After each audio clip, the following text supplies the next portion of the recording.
Damos vuelta a la página, dejamos las flores silvestres y vamos a la carne. A ver, ¿cuánto sabemos de carne? Y nosotros menos que seguramente el entrevistado. No, el entrevistado es un profesional, en este caso estudió para esto, es un tipo que trabaja en esto, educó su paladar para esto, y se dedica profesionalmente a esto, a comer carne y a hacer que otros también degusten la carne. No solamente el hecho de comer carne por alimentarse, supongo yo, o sea, el hecho de ingerir proteína animal por una cuestión de alimentación, sino también encontrarle De gusto. exactamente el maridaje, como le dicen algunos, que son especialistas y demás. Por eso vamos a hablar con uno de los primeros sommeliers profesionales de aquí de la Argentina, que es Pablo Bianchi, que ya lo tenemos en línea. Pablo, muy buenos días. Andrés y Rubén te saludan desde aquí, desde Gualeguaychú, desde La Matera. ¿Cómo estás? ¿Qué tal? Buenos días, Andrés y Rubén. Buen día, ¿cómo Un gusto. estás? Bueno, queríamos consultar, ¿de qué es un sommelier? Porque conocemos sommelier de vinos, conocemos de aceite de oliva, de té, de yerba mate, bueno, vino ya lo dije, bueno, varios. Pero ahora, para nosotros, es novedoso, supongo yo que tal vez para el resto del mundo tal vez no, sommelier de carne. ¿Qué es un sommelier de carne? Sí. Bueno, como bien mencionaste, existen numerosos sommeliers y en el país de la carne faltaba el de carne, ¿no? Claro, eso. Entonces, el sommelier, en todos los casos, es alguien entrenado sensorialmente, es decir, tiene sus sentidos entrenados para apreciar las características de lo que se está probando y describirlas y catalogarlos, digamos. En nuestro caso es con la carne, a través de conocimiento teórico y por supuesto muchísima práctica. Claro.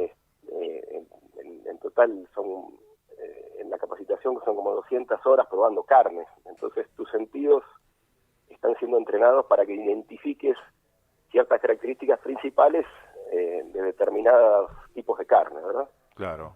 En este caso, uno dice, es uno de los trabajos más lindos del mundo. ¿Vos lo podés catalogar así, de esa manera? Bueno, sí, digamos, a veces tenemos que tener en cuenta que cuando uno se entrena bajo ciertas condiciones, como Claro. para que el entrenamiento sea satisfactorio. Ujú. Es decir, nosotros no entrenamos ni con vino, ni con ensalada, ni con nada de eso, ¿no? Es decir, Claro. nosotros entrenamos simplemente con el corte cocido Ujú. bajo un cierto protocolo, con una temperatura interna determinada, sin sal, Claro. eh, para apreciar justamente el sabor puro, Ujú. sin ningún tipo de interferencia, digamos. Quiere decir Pero bueno, esto que, sigue siendo una buena experiencia, claro, quiere decir esto bastante buena. que la capacitación de ustedes no es que viven comiendo asado con vino y viven no, Claro. no, no, no. Es algo mucho más profesional y mucho más técnico. En este caso, ¿las carnes son todas iguales? Vamos a hablar de particularmente carne, vamos a poner el ejemplo de las carnes vacunas. ¿Son todas iguales? ¿Sirven todo para lo mismo? ¿O cada Bueno, una tiene no su son todas iguales. característica? Y esto, has tocado el gran punto, digamos, que me motiva a mí en este momento. Las carnes no son todas iguales, pero de alguna forma, en este momento la oferta que tenemos la ofrece como todo igual. Digamos, no hay manera de que vos vayas a buscar determinada variedad de carne y la encuentres fácilmente. Es decir, como sabemos, hay diferentes razas bovinas, diferentes pesos o categorías, animal, diferentes tipos de alimentación. Si hoy quiero encontrar algo específico, se me complica bastante. Y no son todas iguales las carnes, son en algunos casos bastante diferentes. Bastante diferentes. Ujú. ¿Eso también tiene que ver con la variedad de la raza, Pablo? Sí, sí, correcto. Las razas tienen características genéticas que hacen que finalmente el producto final o que el producto final sea diferente en un caso al otro, digamos. Hay razas, bueno, nosotros en Argentina consumimos principalmente razas británicas, como Angus, Hereford. La raza británica tiene como característica que infiltra buena cantidad de grasa intramuscular, lo cual para el consumidor es bastante satisfactorio porque genera jugosidad, sabor, incluso terneza. En cambio hay otras razas, o hay cruzas, quizás con ganado índico, como el Brahman, que hace que se genere otro tipo de característica, quizás una carne un poquito más firme, con menos grasas infiltradas. O sea, en Argentina nosotros competimos en primera justamente porque tenemos una muy buena genética y tenemos el ganado carnicero con uno de los mejores resultados. Y con respecto a la variedad de carne, vos hablabas recién de que tiene que ver muchas veces con las razas, con la alimentación, no es lo mismo una pastura que un engorde a corral. Uno imagina que también la geografía, por estas cuestiones climáticas que tiene la Argentina, que es muy variada, también tiene que influir en esto. Y particularmente los cortes de carne no son todos iguales tampoco, porque no es lo mismo un ojo de bife que una tira de asado, que un matambre o una arañita o una palomita, depende de la región, el nombre que se le ponga al corte, porque uno intuye que no es lo mismo algo para tirar a la parrilla que otra carne para hacer un estofado, por ejemplo. Es exactamente así. Digamos, la res se puede dividir principalmente en 3 territorios, digamos. El cuarto delantero, el centro, donde está el asado, el vacío y parte de los bifes, y el cuarto trasero. Digamos, la característica principal del cuarto delantero es que es la estructura que soporta, digamos, el peso del animal en general, y por ende tiene mucho más tejido conectivo, tiene otro tipo de grasa, carne más firme, y la parte trasera, como se dedica más a la locomoción, es más musculosa, tiene menos tejido conectivo, ahí donde está toda la pulpa, la nalga, claro, el cuadril.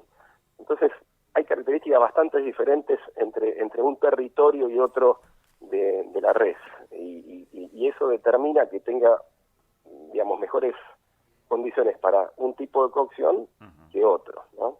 Claro.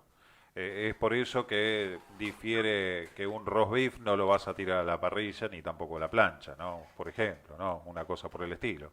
Normalmente no, igual hay bastante innovación, hay maneras de cortar la carne, digamos, claro. Tradicionalmente no lo harías, es más para guisar, digamos, el roast beef, además tiene muchísima, el tren de bifes, digamos, es el mismo que comienza en el roast beef y termina el bife de chorizo, pero claro, el roast beef al de estar, digamos, más cerca de la cabeza animal, sí, tiene más conformación estructural, digamos, tiene más grasa, tiene más tejido conectivo, lo que lo hace quizás no tan apto o satisfactorio para comer a la parrilla. Seguro. Sí. Pablo, perdón Andrés, ¿y tenés alguna raza en especial de elección? No, en realidad, bueno, nosotros como sommelier lo que hacemos es que cada uno descubra la carne que más le gusta, ¿no? Uno puede tener una opinión personal, pero no a todos nos tiene que gustar la misma raza. Pero, por ejemplo, bueno, si me preguntás por lo que yo he probado, he descubierto que, por ejemplo, tiene muy buenos resultados la raza Shorton, que no está muy difundida. Ah, mira. Y es una raza de doble propósito, es decir, es lechera y carnicera, y como tiene su parte lechera, lo que logra con eso, las razas lecheras infiltran más grasa intramuscular. Lo que pasa que, bueno, para el productor a lo mejor no es tan buen negocio el Shorton por un tema de rendimiento, costos, etcétera. El Angus es mucho más, digamos, apto para la producción carnicera, quizás, que el Shorton. Pero en cuanto a sabor, jugosidad, el Shorton tiene muy buenos resultados en lo que me tocó probar a mí. Claro. El Angus igualmente es la Fórmula 1, digamos. Es el sabor más típico, el más conocido por nosotros. También eso tiene mucho que ver. Uno a veces se guía por referencias en cuanto a experiencias anteriores. Nosotros, los que nacimos hace unos cuantos años, comíamos carne de pastura todos los días, y hoy en día la carne ha cambiado, digamos, sus características, y cuando comemos esa carne nuevamente nos recuerda lo que comíamos cuando éramos chicos y nos genera satisfacción. Claro. Entonces tiene mucho que ver la experiencia personal también en eso. Sabemos que haciendo puntapié un inicio en esto de las experiencias personales, Pablo, eh, sabemos que los paladares son muy variados y siempre está la discusión de los puntos de cocción de cada una de las carnes, que es un tema de debate en reunión de amigos o cuando haces por ejemplo, un asado familiar. A mí dámelo a punto, a mí más sequito y viste que es bastante difícil tratar de conformar a todos en la mesa, más allá de lo que es una mesa de restaurante, que por allí es mucho más factible. ¿Cuál sería a un paladar entrenado, como en el caso del tuyo, cuáles serían los puntos de cocción para un corte de carne? Los ideales en los cuales, más allá de los gustos personales, uno pueda sacar el mayor rendimiento o el mayor sabor de la carne. O decir, mira, este es el punto de cocción en el cual vos le vas a conseguir, como decía, sin ensalada, sin vino, sin sal, sin nada, el mayor jugo a la carne. Sí, no, lo explicaste perfecto, digamos, porque como bien dijiste al principio, es algo muy personal y nosotros no imponemos ningún punto de cocción. Lo que sí hacemos quizás es algunas recomendaciones para maximizar la experiencia en el momento de comer carne. El sabor en la carne está en la grasa infiltrada. Claro. La grasa infiltrada es la única que no podemos quitar del plato, entonces sí o sí la estamos ingiriendo. Entonces, esa grasa cuando se cocina y se derrite, genera un jugo, digamos, y el jugo es el que transporta el sabor de la carne. Si yo ese jugo lo evaporo con una sobrecocción, me voy a perder una parte de la experiencia del sabor de ese corte, de esa carne que estoy comiendo. Entonces, el jugo, al vehiculizar el sabor, es conveniente que haya algo de jugo en el corte que estoy comiendo. No hace falta comerla súper jugosa, no hace falta, hacer un esfuerzo, pero siempre es conveniente que tenga algo de jugo. De hecho, en algunos eventos que he tenido, hay gente que yo lo sirvo, el corte lo sirvo, generalmente algo jugoso, y gente que no estaba acostumbrada a comerlo así me dijo, la verdad que ahora voy a empezar a pedirlo así, porque sentí muchas más cosas al comerlo. Pero, insisto, nosotros no imponemos nada, no obligamos a nada, simplemente decimos por qué estaría bueno quizás comerlo algo jugoso, no hace falta que esté crudo, digamos. Pablo, y bueno, pero esto para ser sommelier, la cuestión educativa es fundamental, la capacitación de ustedes. ¿Dónde se estudia esto en Argentina? ¿En qué universidades? Y esto en Argentina se estudia en un solo lugar, que es en la Facultad de Ciencias Veterinarias de la UBA. En estos momentos está abierta la inscripción para la edición de este año. Por supuesto que, en la página de la UBA tienen todos los detalles. Esto está promovido o gestado por el Instituto de Ciencias y Oficio de la Carne, que es una entidad educativa que está asociada con la UBA. Y hay que tener en cuenta que son más de 8 meses que uno estudia, son 90 horas de práctica, 90 horas de teoría, 200 horas de práctica, 3 veces por semana, 3 horas cada día, y hay que seguir el ritmo del curso para sacarle provecho. Seguro. Y en el caso, por ejemplo, vos estás trabajando en la Argentina, pero es por ahí una profesión que tiene una proyección internacional. ¿Crees que va por ese lado también? Yo creo que sí, en este sentido. En Argentina hay mucho más por hacer. Hoy, como dije al principio, la carne es un genérico.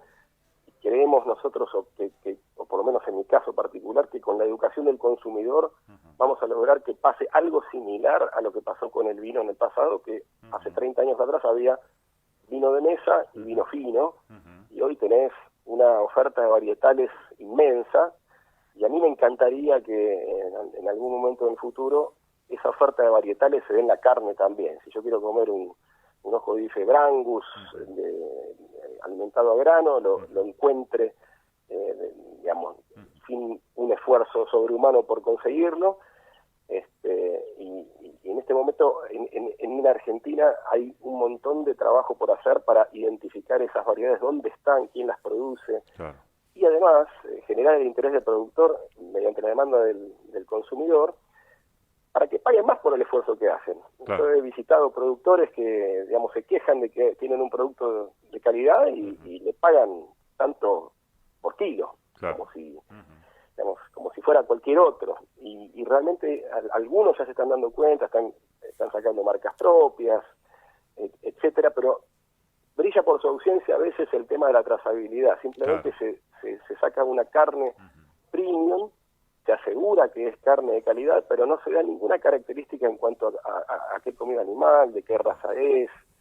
Y considero que si el consumidor está al tanto de qué significa que sea de tal raza, de que haya comido determinada cosa, de la edad que tenga el animal, va a empezar a sofisticar, digamos, su pedido, y de esa manera va a premiar al productor que haga el mejor producto. Seguro. Ya esto de la trazabilidad en otros países se está utilizando, más allá de los vaivenes económicos de la Argentina, que vamos a dejarlo de lado, ¿no? Dejemos que está todo bien. ¿Crees que va por ese lado el consumidor argentino, como decías vos, haciendo la comparación con los vinos? ¿Crees que se va volviendo un paladar cada vez más exigente en ciertos aspectos? Ya, hay consumidores para todo, Claro. digamos, ¿no? Pero creo que hay parte del mercado que lo está haciendo. De hecho, yo encuentro muchísimo interés cuando hago algún evento, que no son muy grandes, son 8 o 10 personas, y realmente despierto el interés de dónde comprar este tipo de carne. Claro. Hay cierto consumidor sofisticado que está buscando la novedad, y experiencias nuevas porque realmente ha disfrutado de algo novedoso y lo quiere repetir. Y incluso le quiere contar a sus amigos, le quiere mostrar realmente lo que descubrió a través de esa experiencia, y yo pienso que eso va a hacer que digamos, se difunda esa necesidad que hay en el mercado de variedad y en algún momento se logre. Pero, como te dije, hay gente que va a querer seguir yendo a donde va siempre, Seguro. sin importar la variedad y consumir. Hoy se confía mucho en el carnicero, Claro. digamos, y está muy bien eso, y si la carne es buena es porque me la vende tal carnicero. Pero ¿qué estoy comprando? A lo mejor no lo sé, pero es un tema de confianza. Seguro. Y quizás hacia el futuro, digamos, el asegurar la calidad venga de otra forma, ¿no? Seguro. Me quedan algunas preguntas pendientes. Punto número 1. ¿Qué opinión tenés de las carnes maduradas? Las carnes maduradas, bueno, es un poquito más técnico el tema, pero ustedes saben que se puede madurar Sí. tanto en seco como en húmedo, digamos. La maduración en húmedo se hace en la bolsa de vacío. Sí. Y lo que genera la maduración es digamos, que las fibras musculares que están presentes en el músculo se vayan rompiendo y generen mayor terneza en el producto final. Cambia un poco el sabor, pero si uno le pone sal o salsa o lo que sea a la carne, es muy sutil la diferencia que va a notar en cuanto a la maduración húmeda. Muchos restaurantes lo hacen, yo diría que de los restaurantes conocidos, casi todos, maduran 25 días, 30 días la carne en bolsa, logrando un producto final más tierno. Y después está la maduración en seco. La maduración en seco es algo totalmente diferente, que genera sabores muy diferentes a los típicos. La carne se deshidrata, pierde alrededor del 30% del peso, y por lo que yo estoy notando, porque la sirvo en los eventos también, el consumidor argentino no es tan receptivo a la carne madurada en seco. Ajá. No tanto como el europeo. El europeo un poco está obligado a ese tipo de maduración porque las razas que consumen, las razas continentales en Europa, no infiltran tanta grasa, son, digamos, tienen características genéticas que las hacen más firmes, entonces tienen que madurar, los animales son mucho más grandes, tienen que madurarlas para poder consumirlas satisfactoriamente, si no serían muy, muy duras. Seguro. Y la última que me queda, entre tantas otras, pero lo que pasa es que el tiempo se nos va rápidamente. Si yo te pongo un ojo de bife sobre la mesa, crudo, sobre un plato, ¿vos podés identificar en base a el olor, el color de la grasa? ¿Podés identificar de dónde viene ese bife o es un mito eso? No, hay cosas que se pueden identificar y otras que no. Ajá. En el curso nos la pasamos haciendo eso, pero siempre en un ambiente de comparación. Claro. O sea, por ejemplo, tenemos un ojo de bife de un novillo que se alimentó a pasto y un ojo de bife de un novillo que se alimentó a grano. Lo vemos en crudo e identificamos perfectamente, digamos, cuál es el de pasto y cuál es el de grano, y después lo cocinan, lo comemos sabiendo cuál es cuál, y después lo comemos, pero con una muestra codificada, sin saber cuál es cuál. A lo largo del tiempo, una vez que uno va teniendo más práctica, directamente cuando traen el bife cocido, ya con el olor nos dábamos cuenta si era de feedlot o si era de pastura. Digamos, vas logrando ciertas habilidades a través de esa gimnasia, pero tampoco somos magos, digamos. Claro, siempre hay cosas que sí identificamos, por el tamaño, por la firmeza del corte. Claro. Por alguna razón el corte de pastura es menos firme en crudo, y después cuando se cocina es más firme que el de feedlot. Claro. Ahí tiene que ver mucho la capacidad de retención de agua, son animales quizás un poco más jóvenes los de feedlot. Entonces, identificamos ciertas cosas, sí, nos damos cuenta por la práctica, pero tampoco, digamos, podemos hacer cualquier cosa. Bien, o sea que hay un poco de todo, de mito, y también hay también algunas cuestiones científicas que son verdades. Sí, hay cosas que también están por verse, digamos, Claro. Esto es muy nuevo, a lo mejor me venís a entrevistar en 3 años y te digo, ahora sí te reconozco de dónde es, y Sí. es decir, depende mucho también lo que uno vaya incorporando como conocimiento. Uno prueba bastante carne, uno va a buscar carne a diferentes lugares, le ofrecen, después cuando lo conocen, a mí me ofrecieron tener una vaca, Angus, que come pasto, de 3 años, y bueno, y va incorporando, digamos, a su catálogo de conocimiento más variedad, hace la caracterización con fotos, etcétera, y va guardando ese material y finalmente, digamos, sirve en el futuro para ese tipo de identificación. Seguro. ¿Dictas clases en la UBA, Pablo? Sí, las clases se dan en la Facultad de Ciencias Veterinarias, Sí. en la UBA. Las teóricas, entiendo que ahora desde la pandemia son virtuales. Yo, digamos, en mi caso fueron presenciales, pero las prácticas sí tienen que ser presenciales, porque uno tiene que estar ahí tenedor en mano. Seguro. Entonces, no hay otra opción. A probar. Pablo, ¿dónde te podemos encontrar? ¿En los medios virtuales, redes sociales y demás? Yo, bueno, tengo una página que es www.bifsommelier, bif es doble E, y sommelier va con doble M, .com, y después en Instagram estoy como bifsommelier, o sea, THE, bifsommelier, bifsommelier, bifsommelier. Como verán, también estoy un poco orientado hacia el turismo extranjero, que no vino desde la pandemia, que sería muy interesante para mí. Digamos, puedo hacerlo en inglés, las presentaciones, etcétera, y creo que sería interesante mostrarle este lado de la Argentina que conocen a través del paladar, pero quizás no tan en detalle. Exactamente. Así que bueno, aquellos que nos estén escuchando en el mundo, si quieren hacer algún tipo de degustación, una experiencia sensitiva, se pueden comunicar con Pablo a través de las redes sociales o a través de la página web bifsommelier.com. Habla perfectamente inglés, francés, algo de holandés, creo que leí por ahí, ¿puede ser? Sí, algo de holandés. Algo de holandés. No sé si para dar una demostración de carne, pero sí. Bueno, no vamos a entender. pero ellos manejan el inglés perfectamente, así que se van a entender. Así que sin ningún problema. Pablo, te agradecemos estos minutos que nos has brindado y gracias por esta charla. Por favor, un placer. Un abrazo muy luego. grande. Pablo Bianchi, sommelier de carnes.